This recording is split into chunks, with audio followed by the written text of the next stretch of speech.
We all agreed that we condemn in the strongest possible terms the barbaric attacks by the terrorists on innocent Israeli civilians. We stand jointly on the side with Israel. Amazwe amahlanu azibophelele ekusekeleni iIsrael ekulwisaneni nezenzo zokuvukelwa kombuso. I'm going to withdraw the matters against the following accused: Natasha Janssen, Mr. Mir, and Ramadullah. Umbuso uhoxise amacala wabasola abathathu kwabali-12 ecaleni lokweqa ejele kukaThabo Bester.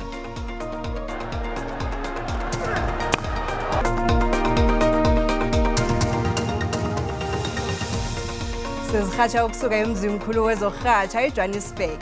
Ziza kuwe ngesiNdebele. Akwande sitshaba sekosini.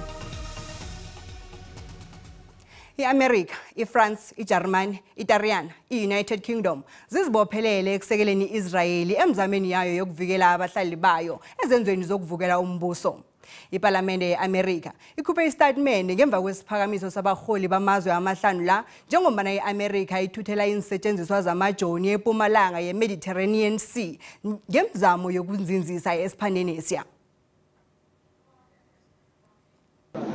I-America isekela ngesijoni Israel ngemva kwesehlakalo sokusahlelwa kweHamas ngendlela ebeyingakalindeleki bekwahayileka abantu abangaphezulu kwama-900. Istatement samazwe eCingalanga namandla sikandelela ngelithi i-Israel inelungelo lokuzivikela. Umhlangano wababikindaba ohlanganyelwe umholi weFrance noweJarman uze ngemva kwestatement esihlanganyelwe kwesi. Emmanuel and I participated in a discussion yesterday evening with U.S. President Joe Biden, Italian Prime Minister Giorgia Meloni, and British Prime Minister Rishi Sunak. We all agreed that we condemn in the strongest possible terms the barbaric attacks by the terrorists on innocent Israeli civilians. I-Washington selithwile lokuthi yokuhlomisa ibutho lezokuvikela le-Israel ngensetshenziswa zesijoni ekubalwa kizwe nengikhali njengomana vele iphiko lesijoni lemanzini selithomile ukutshitshinga nesithuthi sabo fly semanzini esiphandeni esiya. The U.S. is supporting Israel in the near term, as invariably it does. The question is, as we get several weeks into this, what are we really trying to do? There will be civilian casualties. There will be signs that it's time for some sort of diplomacy to take place. Kunokuthonyeka ngokuthi i-Israel ihlela isahlelo lamajoni akhamba phasi elinobungozi ngokulwepini yobuso nobuso endaweni ebhodwe ngelinye ilizwe begodeni esiminyaminya sabantu. Lapho sevele kuchithiswe khona abantu abayi-200,000 nokudla kusekho nembaseli zivaliwe kwacinywa negezi kwavalwa namanzi. Kanje komtshina rophezulu amalungelo obuntu ehlanganiseleni yenitshaba ezivumbeneko ukhupha isibawo esirhabako kiwo wonke amazwana amandla ukuthi athatha amagadango bona khawula ubujamo obuyingozi esiphandeni esiya. Kanti uVolker Turk utsho uyagandelela ukuthi umthetho wamalungelo obuntu amazwe ngamazwe kufuze uhlonishwe kibo bonke ubujamo. Umbuso uhoxise amacala wabasola abathathu kwabali-12 ecaleni lokweqa kukaThabo Bester ejele ekunguNatasha Janssen, Moeketsi Ramadullah kunye noThabang Mir abebasebenzi balokhu abe-G4S. Bonke abasolwa bavele ekhotho kaMagistrata weBloemfontein namhlanje ngaphandle kukaDr uNandipha Magudumana.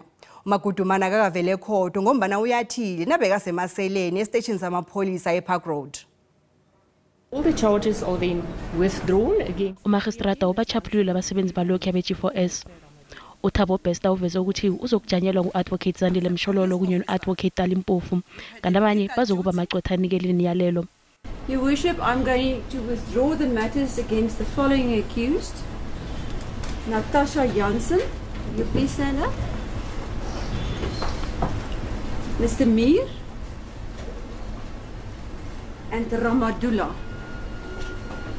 I am withdrawing the case against these three accused. Thank you, Your Worship.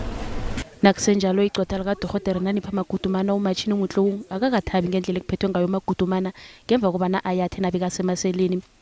Ababelethi bakakade Khobereng ekwasetshenziswa isidumbu sakhe nakweqiswa uThabo Bester ejele ngomkhayilo umnyaka opheleleyo basajamile ke lokuthi bafuna ubulungiswa.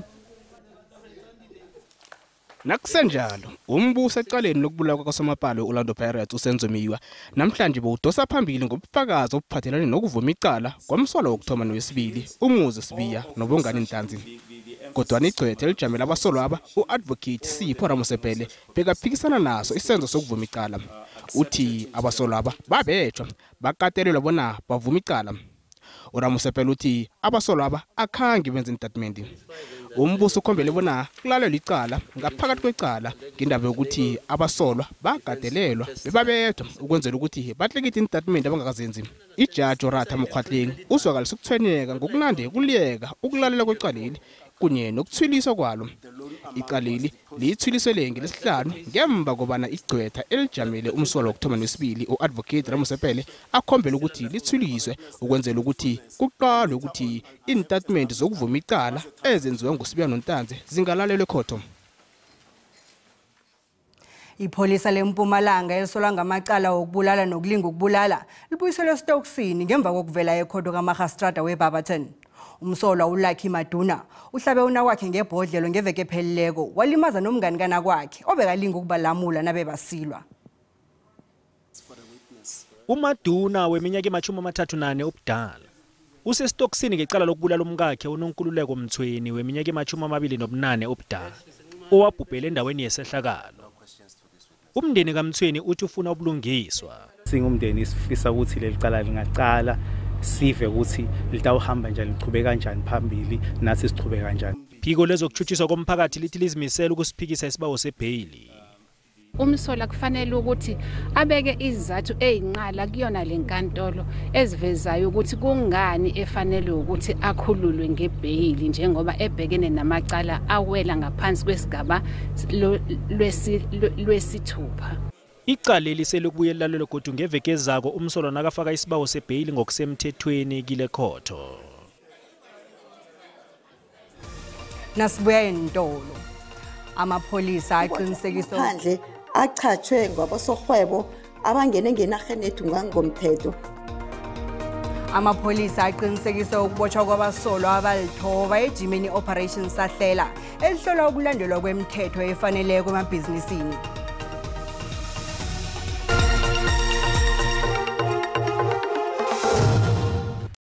Usabukele Iindaba zesiNdebele, khumbula mbukeli bona iindaba ezinazikuphundileko ziyatholakala ku Facebook na ku YouTube. Asirage nazo.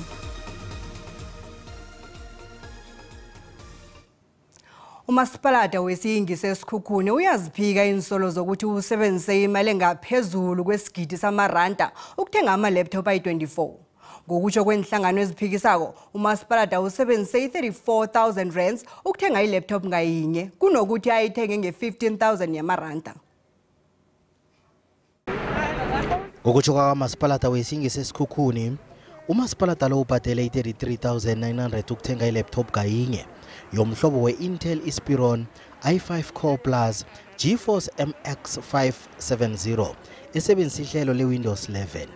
Kubalwa nesikhwanyana sokuyifaka i-mouse ne-battery. Imali yokuthenga ama-laptop ayi-24 nasele iyonke umasipalata kufanele abhadele i-998,000. Ukuthengwa kwama-laptop la kuvuse isililo esikhulu enhlanganweni eziphikisako. We cannot afford to buy a laptop that costs the council 34,000 rand. Now, as always, they are quiet. Now I'm compelled here to report the matter to the Hawks to investigate so that they can arrest those who are involved in the matter. There is no way. The supplier of laptops by the service provider with the price of 36,000 each, while the market price is sitting at around 11,000, is a pure looting and disregard of SEM regulations. Nanyana njalo, umasipalata lo uyayiphika indaba yokusebenzisa imali engaka, uthi batsho abakayibhadeli ikampani ethengisa ama-laptop layo. Begodwa bazokusungula iphenyo langaphakathi. During the interim investigation, we found that the municipality has not paid any cent to the service provider. I'm busy doing investigation to ensure that there is a value for money. Yes, the procurement has started to request the service provider to provide those laptops, but we will ensure that the laptops provided and the money paid to the service provider, there is value for money. Zakhamuzi ezihlala ngaphasi kwakamasipalata wesingi sesikhukhuni selizirarekile ngemva kokuvezwa kwendaba le. Ekhasini lethu le-Facebook sibuzile ukuthi uthini umbono wakho ngokubana inhlangano zepolitiki zisola umasipalata wesingi sesikhukhuni ngokusebenzisa imali engaphezu kwe-1 million yamaranda ukuthenga ama-laptop ayi-24. Nakumbono wakho yalandela mbukeli.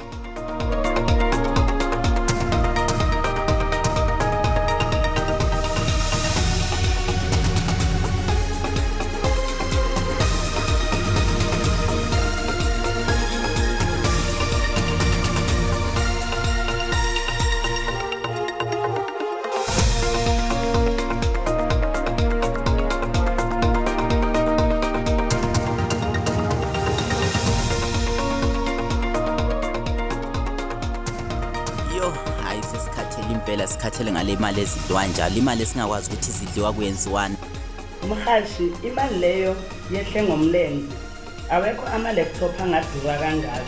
Gaze yanuka engosiwanga msasazi la kunentuthu khona nomlilo ukhona. Sipala waseLimpopo uba uyayiphika lengxaki makaze nemali sibone uba kushiyeke emalini. Akuboshwe lo owa invoice ukuthi kuthengwe lama-laptop uyena waza ngeke uspend imillion ngama-laptop ayi-24. Ngokuqinisekileyo lo mali ihle ngomlenze abasemagunyeni siyabacela zinkosi mabakhe bazame baphande. Umbono ngeumbukeli SABC ayizokuthweswa ukuziphendulela ngombono wombukeli. Lijanyisiwe kodwa ihlelo leGiyani Bulk Water elibiza ingidigidi zamaranda. Ihlangano ejamela amabhizinisi wendawo ivale indawo embili lapho kwakhiwa khona. Ngelithi batsho lifuna kunikelwa amabhizinisi wendawo amathenda. Imphathimandla zelizwe zemfunda nezendawo zalapha bezikhulumisana nehlangano le uqinisekisa bona ihlelweli liyaraga ngaphandle kokuthikamezeka. Ihlelweli lasungulwa ngo-2014 kanti eminyakeni edlulileko belinande lijanyiswa. Isigaba sokuthoma sihlelweli nabe kwakhiwa amaphayiphi adosa amanzi edamini lenandona sibe edamini lelisami sabiza ababhadeli bomthelo i-3.2 billion yamaranda. Isigaba sanje mhlose ngaso ukudosa amanzi edamini lenisami asiwe endaweni ezima-55 ezihlayelela amanzi eGiyani. Ihlangano ejamela amabhizinisi wendawo ikholwa bona beqiswa amehlo nanyana bathenjiswa ukuthi nabo bazakhe baqalelelwe ngemisebenzi emincane ngaphasi kwamathenda amakhulu nje. There were plans which were required by the department, but none of the people of Guyana are playing part in that. The only people who are playing part are people who are coming from outside. Konke lokhu kwenzeka nje impompo endaweni eziningi zomekere izakhamuzi zedzikiziki zikateleleka bona zithenga amanzi kulabo abanempetsi nazisalinde bona kuqedwe umsebenzi wokufaka amaphayiphi. Mina sikhalo shamati uthi uthenga amanzi wetanka ngama-300 amaranda ekuyimalanga nayo 300 mati amakona asogola. Uthi baphatheke kumbi ngomraro wamanzi lo na unganamali kuhle uhlala unganamanzi. Uhulumende ube nomkhulumiswano nehlangano le ukwenzela ukuthola isisombululo mayelana nendaba le. The department has been engaging the forum to explain that the tender was not meant only for Giyani Water Project but also for the construction work that is currently underway in Tzaneen as well as Bembe municipalities. This was as a result of an open and competitive process with the hope of finding one another as these delays are going to cause another setback. Kulemhlangano ehlelwe ukuba khona ivekele ukulinga ukuthola isisombululo. Kubotshwa abasolwa ababalelwa echumini kwamhlanga eMpumalanga namhlanje. Abasolwa ababotshelwe ukubhalelwa kulandela imithetho yamabhizinisi yelizweli. Ejimeni le-operation sahlela elidoswa phambili mapholisa, umnyango wezebhoduluko, umnyango ojeje indaba zangikhaya nezamaphandle kunye nomasipalata nabanye ababelani. Isiqhema semphathimandla lesi sivakatshele izintolo ezingaphezu kwe-10 endaweni kwamhlanga. Kanti ihlangana nazo kutholakala ukuthi izintolo ezisithandathu zisebenza ngokungemthetho njengoba namalayisensi akhona aphelelwe isikhathi nje begodu azikhambisani nomthetho wokuhlwengeka okulungileko. Nakusenjalo kubalwa izintolo ezihlanu ezinganamalayisensi okuthengisa. Uwarrant officer zimkhona Mahlangu okhulumela amapholisa eMpumalanga kwamhlanga uqinisekisa ukubotshwa kwabasolwa aba.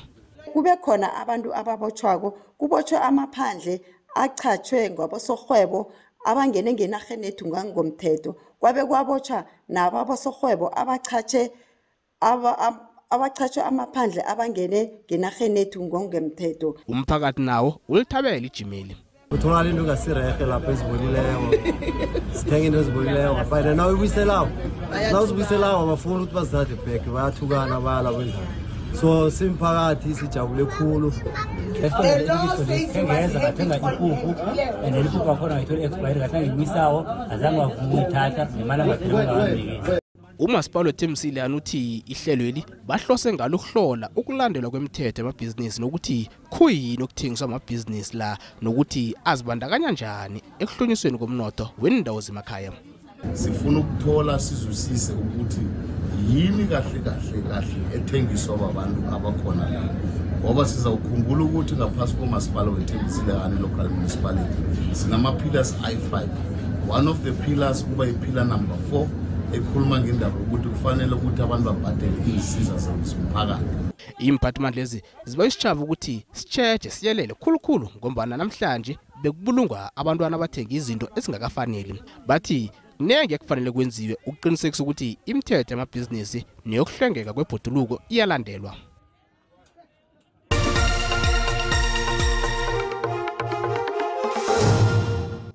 Nasiphosa ilihlo kezemali iranda liqinile nalilinganiswa nezinye imali ezikulu.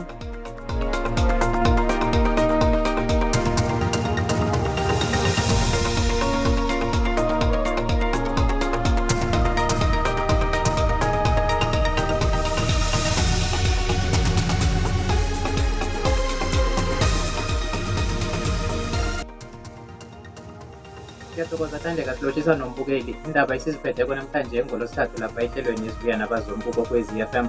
Umkhandlu lo olwisana nokuselwa khulu kotshwala nendakamizwa isanka ngokuhonyeziwe inyanga le kaSewula basejimeni lokuhamba bakhuthaza abantu laba abasela ukuthi inyanga le akhe bahlale bangaseli utshwala. Ijima labo libizwa ngokuthi i-October Dry Challenge. Kunalokho bathi abathathe imali le abantu laba abathenga ngawo utshwala bakhambe bokunikela ngayo.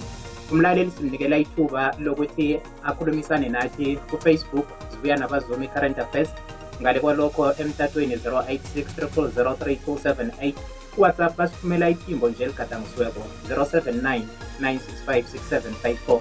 Yizo indaba esiziphethe khulu namhlanje. Sithokozile Thandeka. Sithokoze sibumbukeli asizibeke lapho zanamhlanje. Ubujamo bezulu buyalandela nobusayi Mathebula. Thula kwande sitshaba sekosi.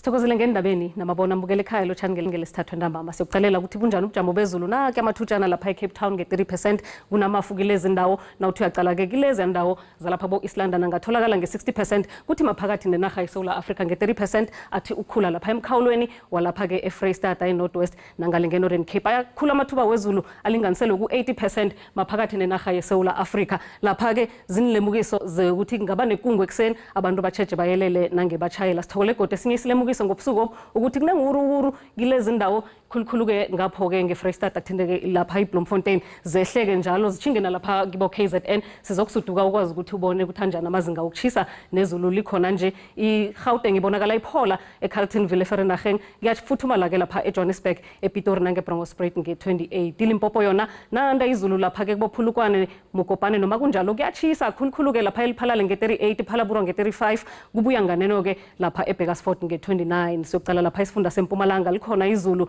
lenza isifunda ukuthi sifuthumele bese lapha eMelo lipholile ngabo 23 bo Middelburg Malahleni Mhlanga kwaGafontein lifuthumele esikhukhuza khona kuyachisa nge34 iKwaZulu Natal bonakala lapha noma lingabane khona izulu iLundi Richards Bay Durban ifuthumele kulapha ePort Shepstone nalapha eKokstad sibona lipholile ngabo 22 ngabo 23 ngalenge Eastern Cape silibonile izulu ke lenza isifunda ukuthi sithi ukuphola khudlwana kilezi indawo lapha eMthatha i21 nakubokomani nge20 Western Cape yona ke nakya lapha eCape Town sibona ke kupholile nalapha kubo Hermanus neCape Agulhas nalapha eMossel Bay sokucala ukuthi kunjani esifundeni sange Northern Cape khona sibona ke noma kunjaya izulu likhona isifunda siyaphola ku Springbok nge18 Sutherland ngayimakhaza ke nge17 ngemva kwamadina kodwa nayiKurumani neKimberley zifuthumele iFreystata likhona izulu silibonile liningi abantu bacheche bayelele sifunda nokho noma kunjalo sifuthumele khulukhulu eBothaville nge27 sokucala ke kokugcina ukuthi injani ke iNorthwest liningi izulu noma kunjalo ke isifunda sifuthumele lapha ke kubo Rustenburg